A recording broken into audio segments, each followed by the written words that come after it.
and we're going to redraw it in vector format. So we're going to vectorize this logo using Illustrator. So I'm going to use a well-known logo here. I'm going to do Adidas. I'm just going to grab Adidas logo and put it right into Illustrator. Hopefully I won't get in trouble for using Adidas as my subject here. So the first thing I'm going to do is I'm going to open up my layers. I'm going to put Adidas on its own layer, or this the logo, the original logo, on its own layer, and I'm going to change the transparency down to like 40%, 40, somewhere around there, so that when I draw over it, I'm going to be able to see what I'm doing. And then I'm going to go to my layers. I'm going to lock that layer, and I'm going to make a new layer, and I'm just going to call that the logo layer, or maybe the vector layer, or whatever. And so that's where I'm going to do my drawing. And so I'm going to zoom in here, Option, and roll on my mouse here, and I'm going to click P for my pen tool. I'm going to change my pen to have no fill and a black stroke.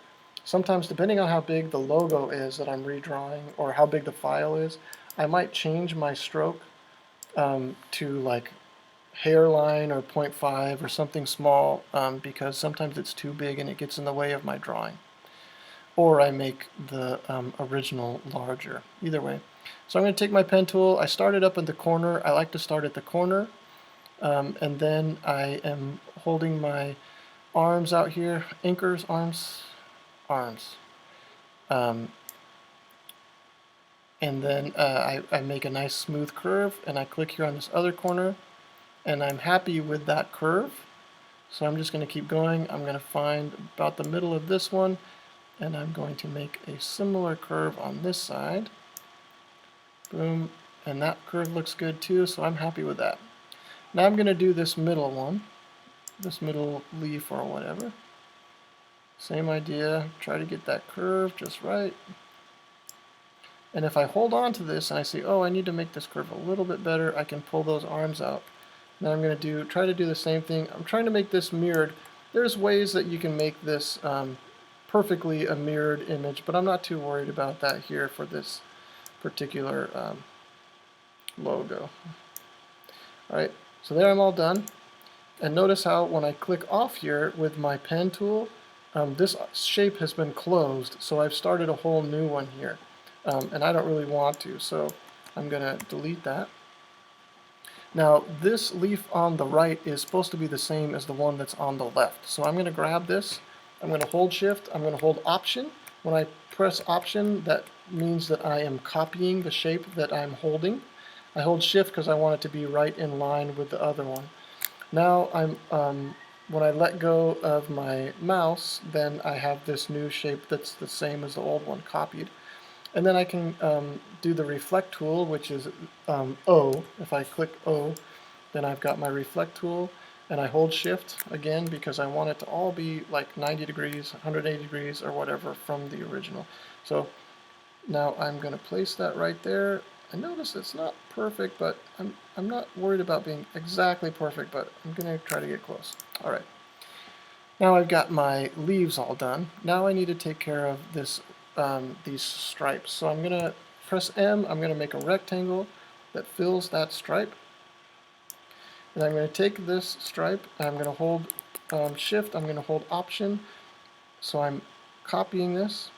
Now when I get to this shape, this next one, if I do Command D, it'll do what I just did again. And so I can just do Command D, Command D, Command D a whole bunch of times, and it's just going to keep doing what I just did. And so the reason why Command D works really well for this is because I want these three lines to be equally spaced. And so if I copy one and it's this far apart, and then I do Command D, then the next one is going to be that same exact distance apart. Now I'm going to select these guys, and I'm going to do Command 8. Command 8 makes them, what's the word here? It makes it a compound path. And I'm going to do the same thing for what's underneath. If I don't do that, then I'm going to have an issue later. Before I do compound path, I'm going to use this unite mode for this one to see how they kind of overlapped a little bit. So this is not perfect, but it's okay. And then I do Command 8 to make it a compound path. Now I want to punch these three lines here, these three rectangles through the leaves in the back. I want to punch through there. And so since I have a compound path, I'm okay, I can do this punch. And so these guys are on the top. They are above or in front of the leaves. And so if I select everything, and then I go to this Pathfinder and I go this minus front. So whatever's in front is going to cut up whatever's behind. And I click on that. Now I have those rectangles are gone and there's just empty space where they used to be. I'm going to do Command X to switch my fill and my stroke. So now I have these leaves. It's not perfect. You know, we have this issue here where it's not, but it's okay. I'm all right with it. We're just learning the pen tool and whatever, you know, we're just learning how to use these tools. Now I'm going to redraw this Adidas back down here on the bottom. So sometimes if I'm redrawing a logo, I might just find a similar font or the same font, but I want to show you how to use these tools, so I'm going to redraw the whole thing.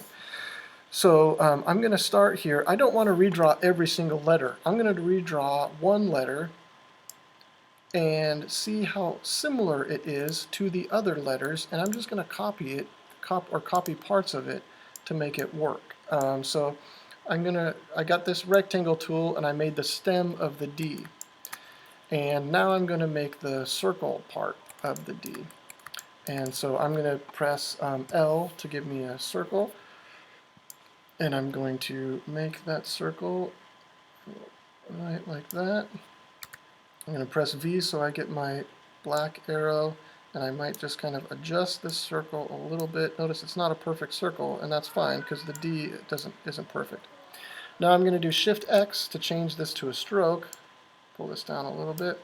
And then I'm going so that I can see the inside. Now I'm going to do copy, paste in front.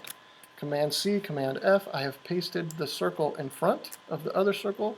I'm going to hold Shift. I'm going to hold Option as I change the size of this, so it's changing just the size and not the shape of this circle. There it is. Now I have the inside circle in front of the outside circle, and now I can punch through, bop, and I have now, if I do Command X, my donut here for my D. Now my D is done. I'm going to take this D, I'm going to hold Shift and Option, I'm going to copy this D right over there. Now the D and the A are almost exactly the same, so I'm going to hold Shift and Option and copy this D over here where the A is. Then I'm just going to zoom in and grab the rectangle and put it right there. Now my A is done, and so that means my other A is also done. Holding Shift and Command and Option. Now I need to get this I. This I is the same height as the A, or the stem of the A. So I'm going to just do that right there. Oops, I didn't hold Option. Hold Option. There we go. Now, so it's the same height, the same width. Now I want to align this, the top of the I with the bottom of the I and the top of the D. So I'm going to take this part of the I, hold Option, hold Shift. I'm going to move it up just a little bit so that I can see it's different here. I'm going to now select the stem of the D, and I'm going to go to Align and make them both line up there at the top. And now, my top of my I just need to, or my dot of my I just need to change that height, and there I have my I. My logo is almost complete. Now I need to use the pen tool to do this S. Now I could probably take this A, no I can't. Sometimes I can take a circle and it'll fit inside an S and it works just fine, but it's not going to work this time. So I'm going to start at a corner. I want to change to have a stroke, so I do Shift X to change to have a black stroke. I'm going to hold shift because I want this to be a horizontal deal here. I'm going to give a little bit of an arc here to this S, and then I'm going to find the kind of apex probably, of the turn there, and then I'm going to find that one. If I hold my space bar, then I can move my anchor. If it's not quite in the right spot, I hold shift, and I'm going to just keep making my curves the way I want them. I know it's not going to be perfect. I'm going to go back and adjust, but I'm trying to get it pretty close to where I want it. If I click on there, it takes the arm off, and so I can hold shift, and it can just be a tight corner.